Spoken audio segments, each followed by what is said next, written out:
안녕하세요, 고원장입니다. 지난 영상으로 정신건강의학과 치료를 짧게 받고 끝내기 위해 치료 초반부의 중요한 내용들을 말씀드렸는데요. 오늘은 치료 전반에 걸쳐서 치료자와 약과 나 사이에 의존도를 어느 정도로 하면 좋을지에 대해 이야기해 보려고 해요. 초반부터 방향을 명확히 잡고 시작하는 것이 치료에서도 빨리 자유로워지는 지름길이 되니까요. 바로 본론으로 들어가겠습니다. 이게 무슨 말이냐면 치료에 있어서 치료자와 약물에 대한 의존도를 이야기하는 건데요. 치료의 단계별로 이 의존도가 달라져야 합니다. 초반에는 치료에 대한 의존도가 높고 후반으로 갈수록 의존도가 낮아지는 것이 권하고 싶은 방향입니다.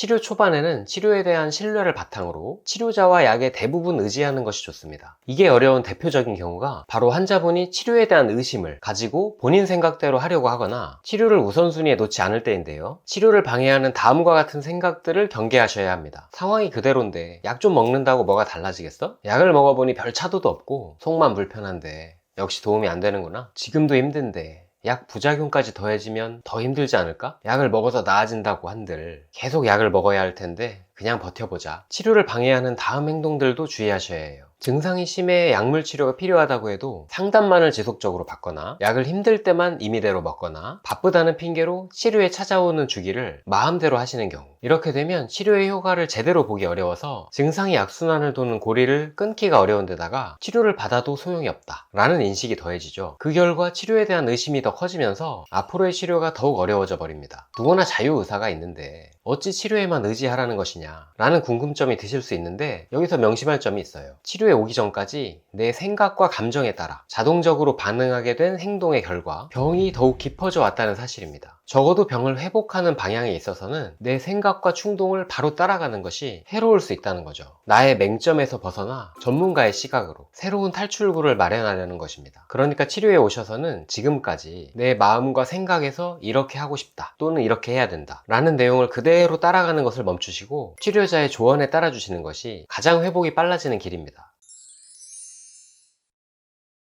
치료 중에 증상이 상당히 회복이 되어서 일상생활에 크게 무리가 없는 정도에 도달하게 되면 이제 치료에 대한 의존도를 낮추어서 치료의 비중 반, 나의 노력 반으로 가져가는 것이 좋은데요. 약을 용법에 따라 먹는 것은 여전히 중요하며, 치료가 잘 진행되고 있다면 그동안 치료자와 상의를 하면서 나대로 증상과 스트레스에 대처하는 새로운 요령들을 적용하고 익숙하게 만드는 중일 것입니다. 예를 들어 공황장애를 겪고 계신 분이라면 기존에 숨차거나 두근거려서 지하철이나 버스를 타지 않으면서 지내시다가 이제는 다시 타는 것을 시도하기도 하고, 익숙해지면서는 필요시약도 소지하지 않고 타보는 시도들을 할 거예요. 치료 중반부터는 치료에 대한 의존도를 낮추어야 한다고 했는데, 여기서 반대 방향으로 가는 분들은 보통 이렇게 지내십니다. 약을 먹으면서 지내다 보면 언젠가는 낫겠지 라고 여기고 스스로는 아무런 노력을 하지 않는 거예요. 그러면 치료를 몇 년 동안 받더라도 여전히 치료의 초반부에 머물러 있게 되는 것입니다. 오해하시면 안 되는 게, 약은 증상에 대해 보호막을 둘러주고 앞으로 조금 밀어주어 힘을 낼 수 있도록 역할을 할 뿐이지 저절로 병을 완치시켜주지는 않습니다. 약에 대해 기대하는 부분을 정확히 알고 나대로 해야 할 부분을 구분해서 맞는 방향으로 나의 노력을 지속하는 것이 치료에서도 자유로워지는 지름길이에요. 오랫동안 약만 먹으면서 지내고 싶지 않다면 내가 해보아야 하는 시도에 대해 당장 치료자와 상의하세요.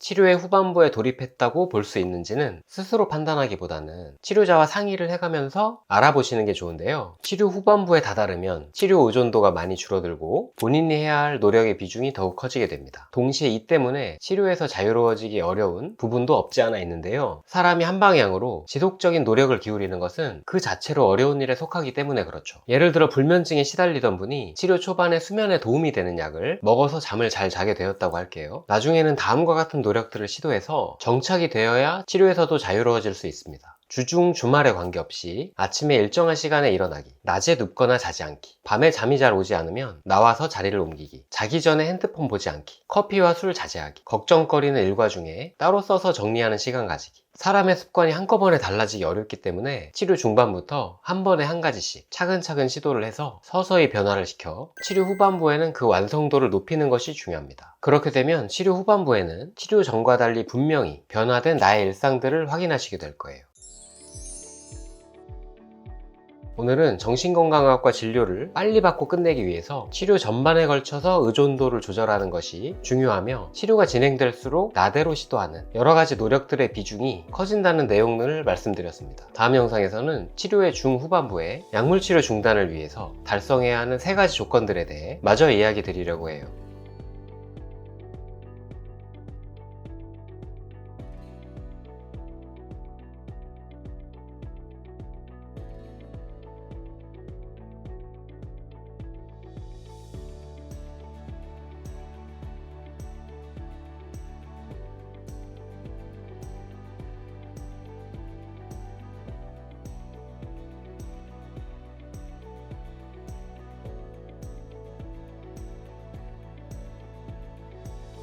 영상이 도움이 되셨다면 구독과 좋아요를 부탁드립니다. 오늘도 평안한 마음으로 쉬어가시고 다음 영상에서 또 만나요.